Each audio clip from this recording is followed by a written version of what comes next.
Hola, ¿cómo están todos y todas? Estamos en el segundo capítulo de La Sobremesa, el nuevo programa que conduce el Centro de Estudios Internacionales de la Universidad Católica para conversar en un formato distendido, relajado, sobre los principales temas internacionales, qué es lo que está ocurriendo, hacia dónde va este mundo que se ve tan desordenado y tan difícil de predecir. Hoy día, en nuestro capítulo El Mundo según Putin, no podíamos tener un mejor invitado que Pablo Cabrera, amigo de la casa, investigador asociado del Centro de Estudios Internacionales, pero muy importante, ex embajador de Rusia durante los años 2000 a 2004, que coincide con la asunción del poder del presidente Putin. Además, dentro de su anécdota, Pablo hizo el viaje a Siberia por el Transiberiano el año 69, en plena Guerra Fría, así que junto a su experiencia como diplomático y sus intereses personales, conoce bastante de Rusia y de la cultura. Y quiero comentarte, Pablo, para darte la bienvenida, que conocemos poco, la verdad, de Rusia, de su cultura, de su plan estratégico, y quiero partir preguntándote ¿qué es lo que ocurre con Rusia en el plano interno, en su política doméstica? La oposición, ¿por qué tiene tanto respaldo Putin? En el último referéndum veíamos que obtuvo más del 78% de aprobación, pero también vemos estas protestas de grupos opositores. Si tú nos puedes contar un poco más de esa interna Rusia y de su política. Bueno, es difícil entender a Rusia. Rusia, primero, es muy grande. Segundo, tiene mucha historia. Es multicultural, es multilingüe.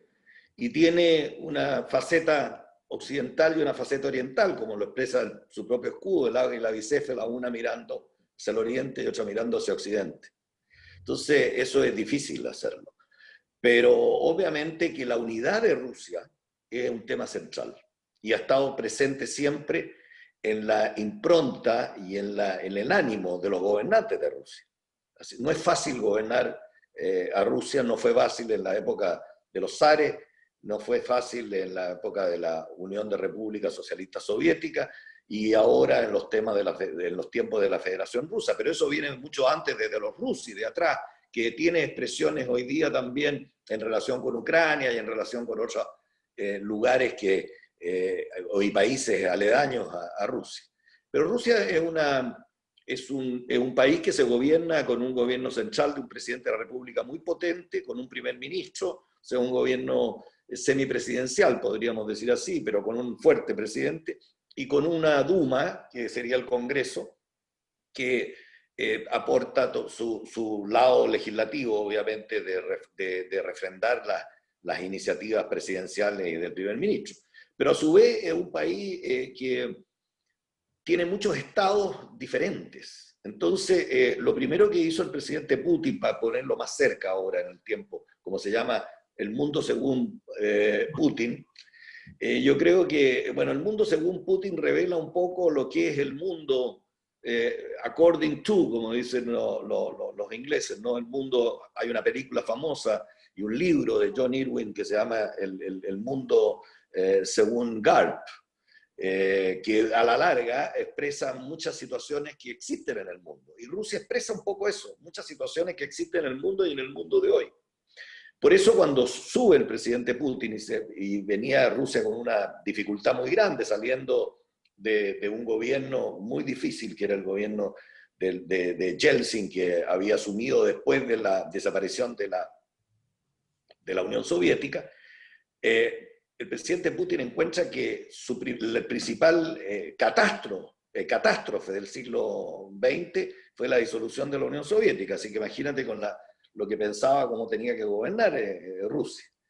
Y de 96 estados como federales que habían, como se gobernaba Rusia, lo redujo a 10. Lo redujo a 10 con el objeto de poder centralizar una vez más el poder. Rusia tiene una referencia imperial importante y en etapas de su historia obviamente que ha tenido esa impronta muy marcada, ¿no? Recordemos solamente a Pedro el Grande en su relación con Europa y en la grandiosidad y majestuosidad de Rusia, ¿no? Pablo, Entonces, sí. sí, pero en ese contexto adverso del que venía una Rusia, ex Unión Soviética debilitada, ¿cómo va construyendo ese poder y esa popularidad Putin, que lo ha tenido ya 20 años, ya sea como presidente o primer ministro, al mando de Rusia? ¿Dónde viene esa popularidad que Bueno, logra? primero en una posición muy nacionalista, en la fuerza de Rusia como el imperio de Rusia, y segundo, Putin unió a las religiones, es un país de culto también, ¿no es cierto? Hay judíos, hay los cristianos ortodoxos, y hay también musulmanes, o sea, es un país muy multicultural. Entonces Putin inmediatamente al principio, junto con hacer esta reforma de los gobernadores, de reducir el poder de los gobernadores, tener un poder más central, también de la unión para unir también las repúblicas y las diferentes aproximaciones culturales a la política, ¿no? Y al Estado.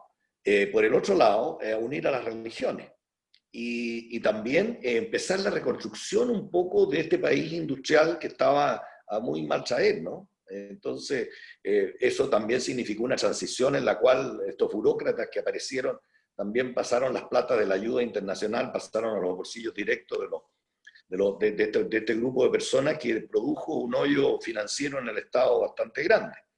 Entonces, hay que reconocer que el presidente Putin es una figura de reconstrucción nacional, de poder nacional y de la unidad de Rusia después de una desmembración importante, además con declaraciones donde las declaraciones son importantes, ¿eh? En nuestros países donde son siguen mucho la línea del soberano, ¿no?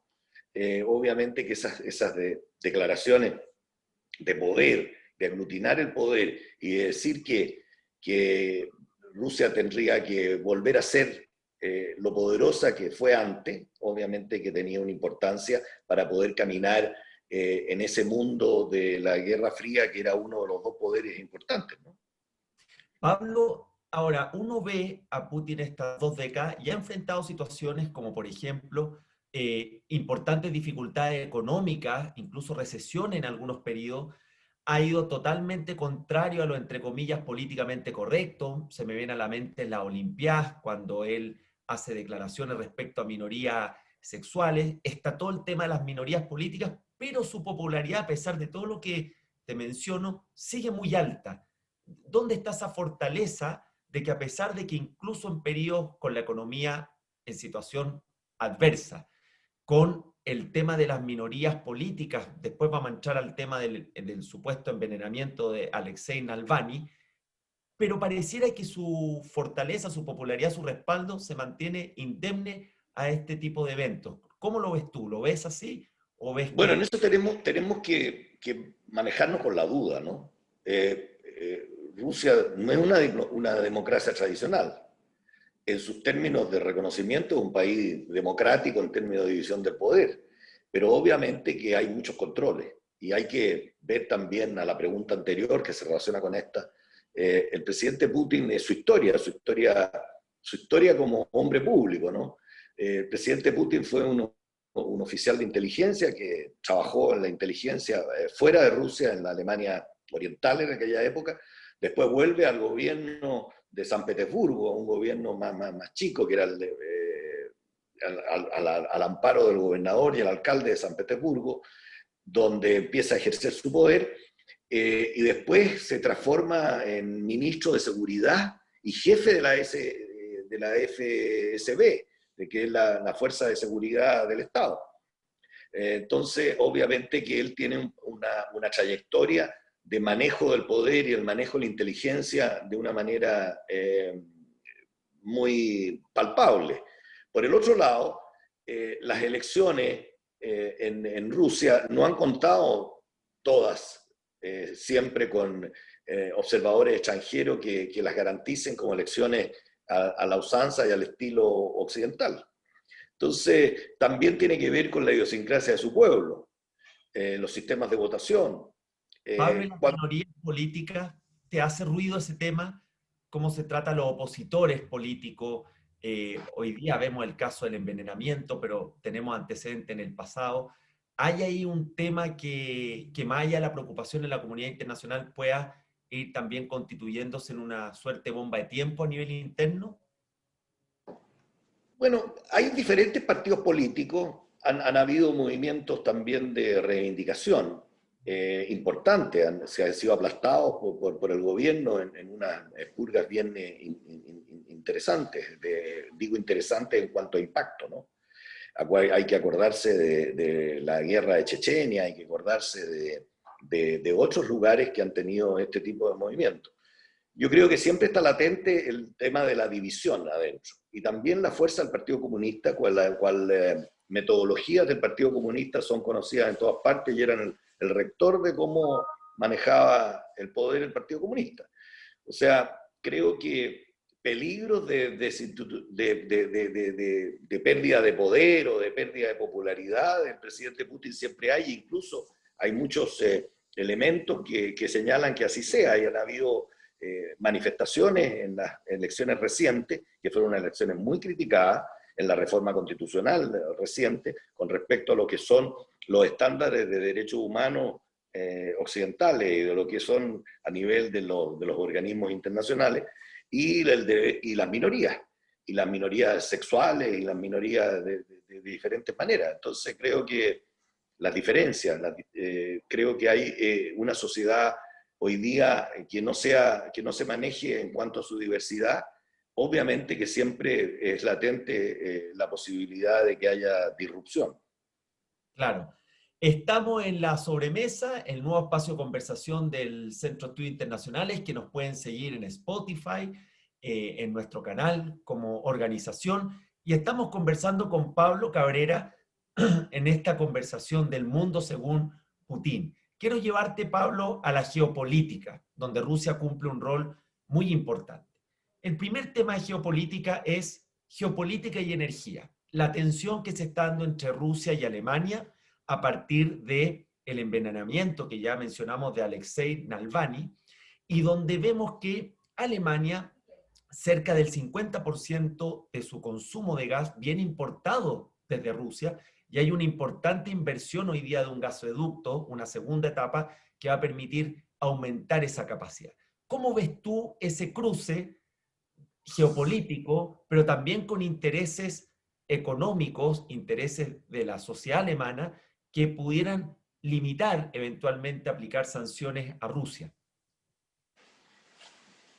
Bien, Rusia siempre ha sido una potencia energética y obviamente que Europa ha dependido bastante, algunos países más que otros, de la provisión de gas y petróleo de Rusia, lo cual ha tenido alto y bajo en acuerdo a las situaciones políticas que se han vivido con uno y con otro.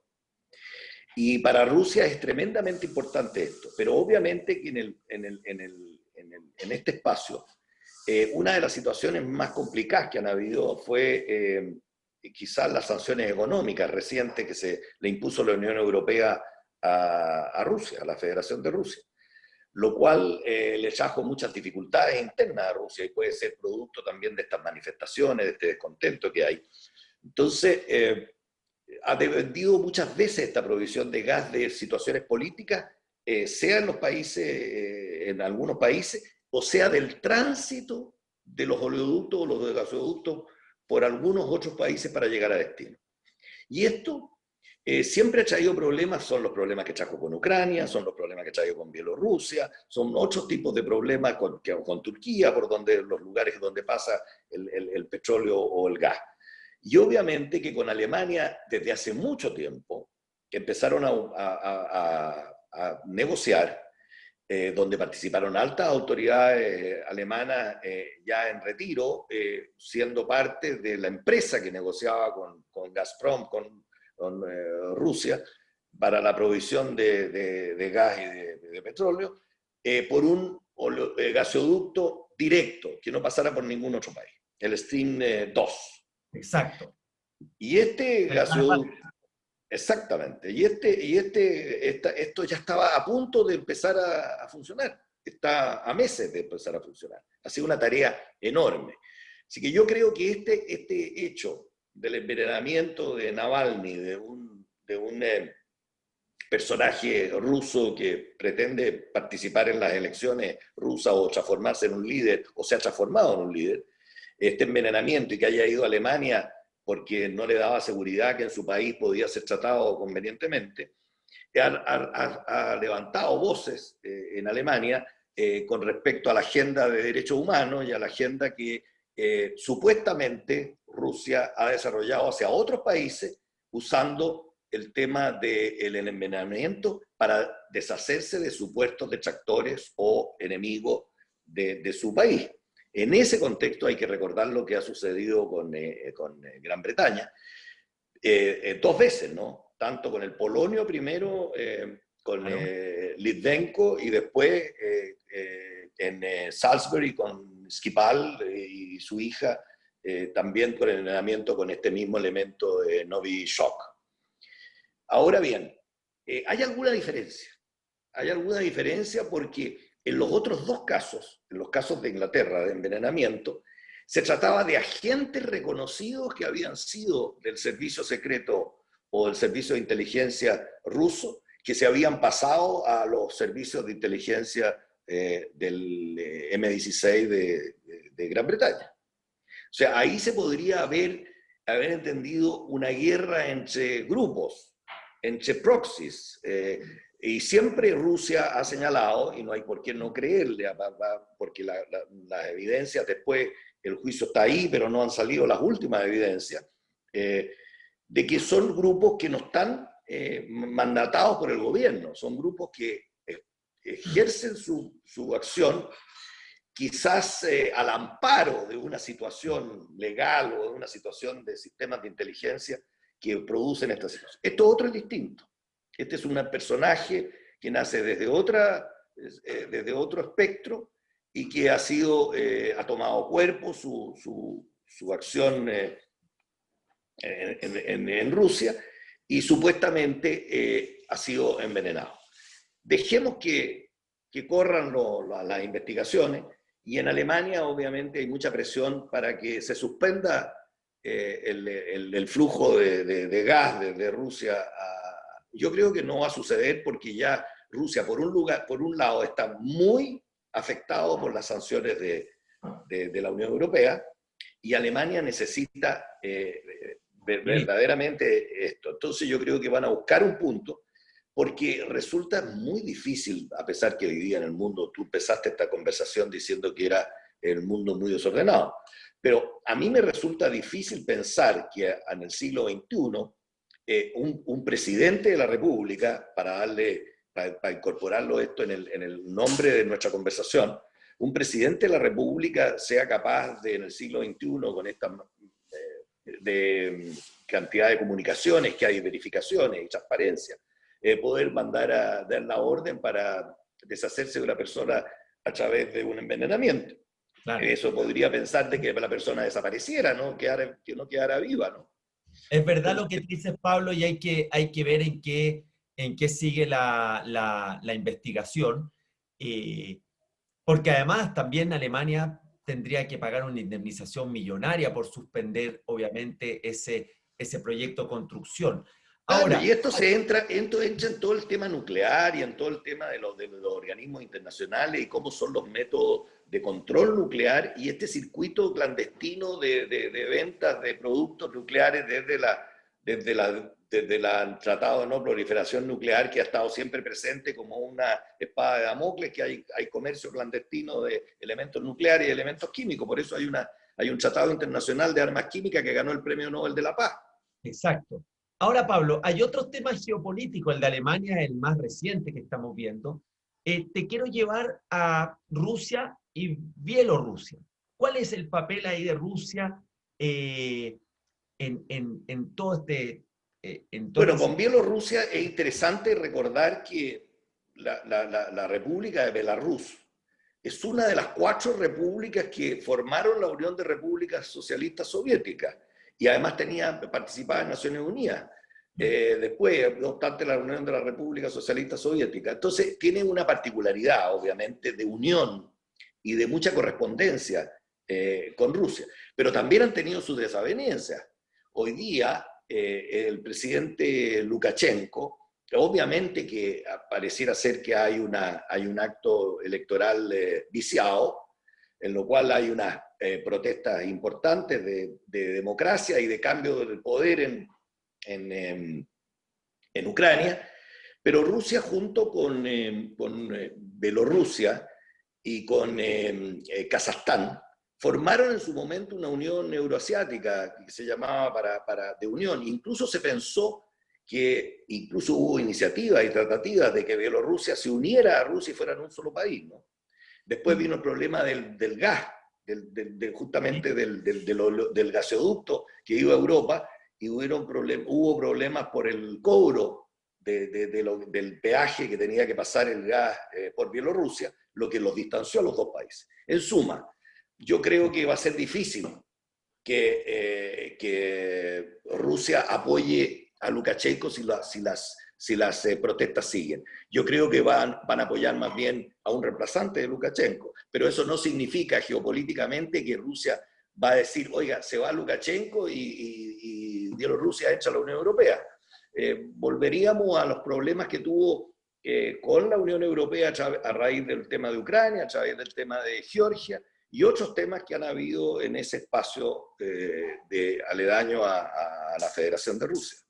Interesante, Pablo. Mira, hay tantos temas geopolíticos relacionados a Rusia cuando uno hace el escáner, y te quiero llevar a otro en esta conversa que estamos teniendo en la sobremesa, que es uno que no es muy visible acá en Chile, pero que se comenta mucho en Latinoamérica en los que especialistas en temas de Rusia, que es la tensión de Rusia con Turquía, considerando que ambos líderes tienen estos rasgos autoritarios, expansionistas, como Erdogan en Turquía, y donde hemos visto enfrentamientos en el caso de Siria, Rusia apoyando al gobierno, Turquía a ciertos grupos rebeldes, y también en Libia, donde al parecer hay un pacto tácito de no enfrentamiento, pero sí demostrar el poderío militar que tienen ambos países. ¿Qué nos puedes contar tú de esta relación de Rusia con Turquía? Un Turquía que además hoy día está generando mucha desestabilización a nivel global, regional. El presidente Putin una vez dijo que él creía en el multipolarismo, en lo que se refiere a las relaciones internacionales, refiriéndose a que consideraba a los Estados Unidos en un momento determinado como que estaba ejerciendo todo el poder total en el mundo, y que no se podía depender de un solo país, y que había que enfrentar esta situación o contrabalancear esta situación. Y creo que hoy día esa expresión del multipolarismo está como resurgiendo, pero no solo desde la perspectiva de Rusia, sino que también de otros países, luego de estas diferencias que hay entre Rusia y China. Pero la diferencia entre Turquía y Rusia, yo no creo que sean tan palpables como se está creyendo algunas personas escribir o señalar. Yo creo que la dependencia de Turquía y de Rusia es muy grande. La dependencia de Turquía y de Rusia en lo que se refiere al petróleo, por ejemplo, prácticamente, y a la energía, el 70% de la energía turca proviene de Rusia. El tema está en las minorías que actúan y en las puestas de poder en lo que se refiere a la geopolítica del Medio Oriente. Por un lado, Turquía quiere recuperar algún poder no tan grande como el poder del Imperio Otomano, pero obviamente que tener su cuota de participación y de influencia en lo que se refiere a las etnias que concurren a los temas del Medio Oriente y en la guerra declarada interna que hay en Siria, ¿no? Entonces ahí está el tema de los kurdos y el tema de la participación de los kurdos y de una eventual república independiente kurda, que también algunos lo promueven. Entonces, esto ha traído como muchas controversias con respecto a lo que sucede en Siria, que Rusia es un país que lo apoya. En el caso de Libia, que se podría, en algunos momentos pensaron algunos que podía ser considerado hasta un estado fallido, claro, pero con un petróleo y con una capacidad de energía bastante grande. Hay que reconocer que el presidente Putin, el mundo según Putin, el presidente Putin fue el primer dignatario ruso después de muchísimos, pero yo creo que siglos o no sé cuánto, que visitó Libia. O sea, él tuvo una alianza con Libia y Libia juega un papel interesante hoy día, no solo desde el punto de vista de la energía, sino que desde el punto de vista de las migraciones que vienen desde el otro lado. Entonces, obviamente que el tema de las dificultades que hay en el mundo del Medio Oriente no solo se dan en ese contexto, sino que se dan de supremacía de poder y también de capacidad de acceso a la tecnología. Y acuerda de Israel, ¿no? Israel, Claro. las relaciones con Rusia, con Israel, que no las tocamos, pero las relaciones con Rusia y Israel son no solo dependientes en términos de inmigración de un lado hacia el otro y de étnico también, ¿no? Hay muchos judíos israelitas en Rusia y muchos volvieron después del año 48 a instalarse en Israel, rusos que incluso votan en las elecciones de la Duma en Rusia. O sea, la relación de alta tecnología para Rusia, la relación con Israel es importante. Entonces, con Turquía y con Libia. Con Libia está el tema, obviamente, del petróleo en el mar, ¿no? En la zona económica de Libia, que ahí está lo que le ha molestado seguramente a algunos países, en las concesiones que le ha dado Libia, principalmente Egipto. Las Claro. concesiones que le ha dado Libia a la explotación de plataformas en el mar territorial de Libia a Turquía. Ahora, Pablo, yo te escucho y se nos vienen tantos temas que seguramente van a necesitar otro programa, el caso de Irán también geopolítico, pero quiero mencionarte el tema del momento, que muchos sostienen que el principal riesgo geopolítico post-pandemia o que nos va a acompañar, que es la rivalidad entre Estados Unidos, esta rivalidad estratégica entre Estados Unidos y China. ¿Cuál ha sido el rol, o cuál crees tú que es el rol en el mundo, según Putin, de Rusia frente a esta rivalidad? Porque no es un aliado histórico, todo lo contrario de China, y ya sabemos la carga histórica que tiene con Estados Unidos. ¿Cómo se posiciona Rusia en ese conflicto? Bueno, la primera, la frontera más larga del mundo es la frontera entre China y Rusia. Cuando tú dijiste que yo de joven había recorrido la Siberia, obviamente que me recuerda que yo visité en esa época esa zona, en Omsk, donde está parte de la frontera, pasaba el tren, pasamos 7 días arriba del tren, y obviamente pudimos comprobar de alguna manera, por la cantidad de gente que iba cambiando de pasajeros, perdón, cuáles eran la situación entre los dos países, la frontera muy porosa, en un país principalmente cristiano, con un país musulmán por ese lado, en la provincia de Xinjiang y Omsk, son la parte más musulmana de China, ¿no? Entonces, obviamente que esa rivalidad ha sido de alto y bajo, han habido grandes momentos de amistad. Y podemos destacar, a la pregunta tuya, que en los últimos 6 años del presidente Xi Jinping, el presidente Putin y el presidente Xi Jinping se han reunido 30 veces. ¿Y cuál es el tema principal de la provisión de gas y de petróleo desde Rusia a China? Porque no son grandes exportadores. Los chinos exportarán nada a Rusia prácticamente, un porcentaje muy poco, y Rusia exporta mucho petróleo y gas ahora, y construyeron un gasoducto y un oleoducto importante, que yo creo que es el tema central de la relación entre esos dos países, que hoy día yo no los veo como unidos en un tándem vis-a-vis los Estados Unidos, sino que como parte de la multipolaridad. Yo creo que ellos no van a ser nunca unidos tanto porque compiten en zonas en zonas de influencia. Exacto. Y yo creo que donde nació este nueva entente, esta nueva égida de relaciones, viene por la Organización de Cooperación de Shanghái. En un momento algunos pensaron que la cooperación, la Organización de Cooperación de Shanghái, donde estaba Irán como invitado, pero estaban los países, los TANES, ¿no? Kazajstán, Kirguistán, Kazajistán, etcétera, todo Turkmenistán. Entonces, y con China y con Rusia, se pensaba que esa organización podría ser algún día equiparable a la OTAN. Pero eso fue absolutamente desechado por el presidente Putin en su momento y yo creo que lo desecha hoy día. Yo creo que los temas de Rusia con Estados Unidos son tan importantes como para ahí sí que poder hablar algunos con alguna razón, no estoy diciendo que sea así, con alguna razón en esta conversación más distendida, podrían hablar de gérmenes de Guerra Fría con éxito o sin éxito, de acuerdo a los poderes de los Estados Unidos y de la Rusia de hoy día. Pero no creo que el término Guerra Fría sea utilizable para China y los Estados Unidos en su rivalidad.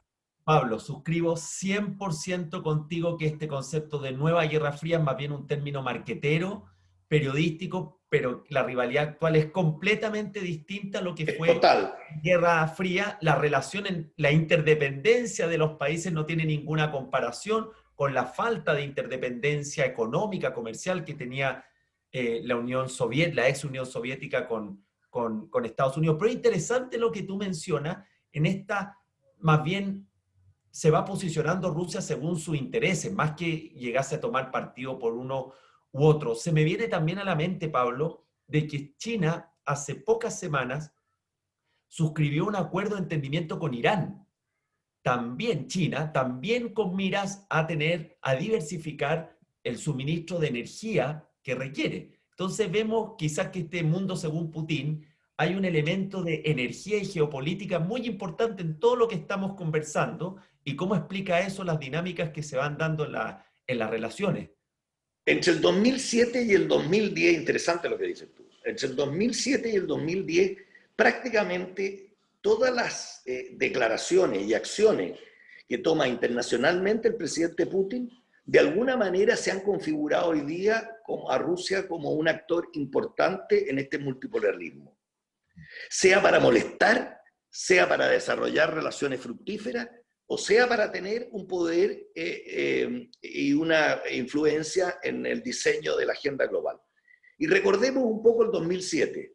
El 2007 se hace el primer summit, o la primera cumbre del Caspian, del Mar Caspio, entre Irán y Rusia. Irán y Rusia durante la Unión Soviética nunca fueron muy amigos, se competían en el mismo espacio, ¿no? Hay que recordar todas las repúblicas que son fronterizas con Irán, que hoy día tienen problemas, que son, y ahí entra Turquía de nuevo, está el tema de Azerbaiyán, está el tema de Armenia, que tienen problemas y diferencias que obviamente Rusia tiene algo que decir y Irán de alguna manera es vecino de ellos. Entonces, ese summit tenía que ver con acuerdos nucleares. El acuerdo nuclear entre Irán y Rusia. Y hoy día China busca también una cooperación con Irán, pero para llegar para líneas férreas, para conexiones. Entonces, aquí no hay un tema de comercio puramente, ¿no? Sino que hay un tema de estructura del poder mundial que hoy día ha salido muy a la luz a raíz de las diferencias entre China y Estados Unidos, que dicho sea, son eminentemente una fuerte campaña de los Estados Unidos contra la acción del Partido Comunista Chino más que contra el Estado chino y contra el gobierno chino. Recordando que en febrero se van a cumplir 100 años del Partido Comunista Chino y hay elecciones en Estados Unidos. Claro. Eso no significa que obviamente vaya a cambiar esto después de las elecciones. O sea, hoy día China es un competidor.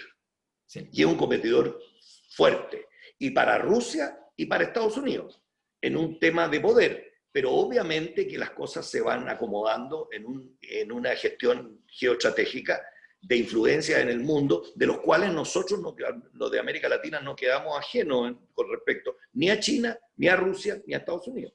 Absolutamente. Para ir terminando, Pablo, al comienzo yo te mencionaba este mundo desordenado, que no vamos a decir que en el pasado era ordenado, sino que había un director de orquesta que más o menos iba interviniendo y guiando, por lo menos después de la Segunda Guerra Mundial, que era Estados Unidos, y que hoy día, como ha ido cediendo espacio gradualmente, da esta impresión de que hay un mundo mucho más, como tú lo mencionas, probablemente multipolar. Entonces, para ir cerrando, Pablo, Rusia nuevamente. ¿Qué esperar de Rusia hacia el futuro? ¿Va a seguir extendiendo su influencia? ¿No la va o va más bien centrarse en un tema regional o interno? ¿Cómo ves tú a Rusia? ¿Lo ves aprovechando este multilateralismo que es la tesis que tú estás planteando? Yo creo que este año ha sido Mul- importante. Perdón, multipolarismo. Multipolarismo. Este año ha sido importante para Rusia. Más allá de las críticas de cómo se hizo y cómo se desarrolló el plebiscito que propuso el presidente Putin de continuar en el poder o de tener una nueva constitución, obviamente que consolidó de alguna manera esa idea que tenía de una Rusia unida, de una Rusia fuerte, de una Rusia respetada y de una Rusia en desarrollo. Yo creo que esa consolidación, los 10 primeros años de Putin, Rusia creció a casi el 7%. Después vino el declive porque vino la baja en el petróleo y otra cantidad de situaciones, donde se crearon muchas desavenencias porque también tenía que mostrar el poder, y se relaciona con la primera pregunta, incluso de gobierno interno, tenía que mostrar el poder y la conducción frente a muchas demandas económicas y a mucho sufrimiento que estaba pasando la población a raíz de no solo de las sanciones, sino que también de la baja de su gran elemento que era el petróleo, el precio. Entonces, yo veo una Rusia consolidada, unida, tratando de jugar un papel geopolítico que siempre lo ha querido jugar. Yo lo único que podría decir, eso sí, en desmedro de eso, de que tiene pretensiones de primera potencia del mundo, no creo que en su capacidad sea una potencia como fue otrora en la época de la Guerra Fría. Pero obviamente que va a cumplir su papel, pero no la veo en un intento de atacar a la OTAN o de ponerse en contra de los Estados Unidos. Yo creo también que el año 2020 va a ser un año que debió haber sido de reposo, de reflexión con respecto a esto del mundo. A nosotros nos ha tenido muy intranquilo porque hay un tercer poder que se llama el poder inteligente. Nosotros estábamos acostumbrados a mirar a Rusia desde la perspectiva del poder duro y a China desde la perspectiva del poder blando. Era como con sus exportaciones, con su cultura, con sus cosas. China con sus armas y con su petróleo nomás, armas y armamento, tenía una reputación importante. Pero hoy día existe el poder inteligente, el poder de las redes, el poder digital. Y ahí, obviamente que el año 2020, retomo, para Rusia ha sido importante en términos de imagen, sea buena o sea mala. Yo estoy comentando nomás. El hecho de que Rusia parece ser que toda su capacidad que tenía instalada de sus servicios de inteligencia durante la Guerra Fría y de ser una de las dos potencias del mundo bipolar, hoy día se han trasladado esas capacidades al poder inteligente de las redes y de lo digital, y obviamente tiene algo que decir. Y tiene algo que decir, sea demandándole transparencia o sea demandándole lo que puede contribuir con ese poder inteligente que tiene. Entonces, tenemos un país activo, tenemos un mundo de generación de zonas de influencia, donde nosotros, en América Latina, donde hemos sentido lo que son las áreas de influencia, ojalá hayamos podido transitar a este siglo XXI, pasando los umbrales del siglo XXI, con nuestro desarrollo y con nuestra historia y con nuestro humanismo típicamente latinoamericano. Ojalá pudiéramos traspasar eso y jugar con independencia en este cuadro, sacando las mejores ventajas en lo que se refiere a lo político, a lo social y a lo económico, que es a la larga el motor que nos va a llevar por el desarrollo. Pablo, te quiero agradecer esta conversación muy completa, nos quedaron muchos temas naturalmente afuera, sobre Rusia y sobre el mundo según Putin. Creo que ha sido muy valioso aprender, conocer hacia dónde apunta ese país, cuáles son las tendencias, en un orden global que está escribiéndose, reescribiéndose y esperando también cómo vamos a salir de esta pandemia y cómo los grandes poderes y también las potencias medianas se van a ir perfilando. Y poderes, en este caso de Rusia, con historia, y con una rica historia, y una rica cultura, que la cual la tenemos que, para entenderla mejor, estudiarla mejor. No pasa con todos, pero en este caso con el mundo de acuerdo con Putin. Pablo, muchas Gracias. gracias por tu tiempo y nos estamos viendo. Gracias a todos los que nos escuchan en este segundo capítulo de La Sobremesa, un espacio de conversación del Centro de Estudios Internacionales de la Universidad Católica. Hasta luego, Pablo. Gracias a ti, Jorge, encantado.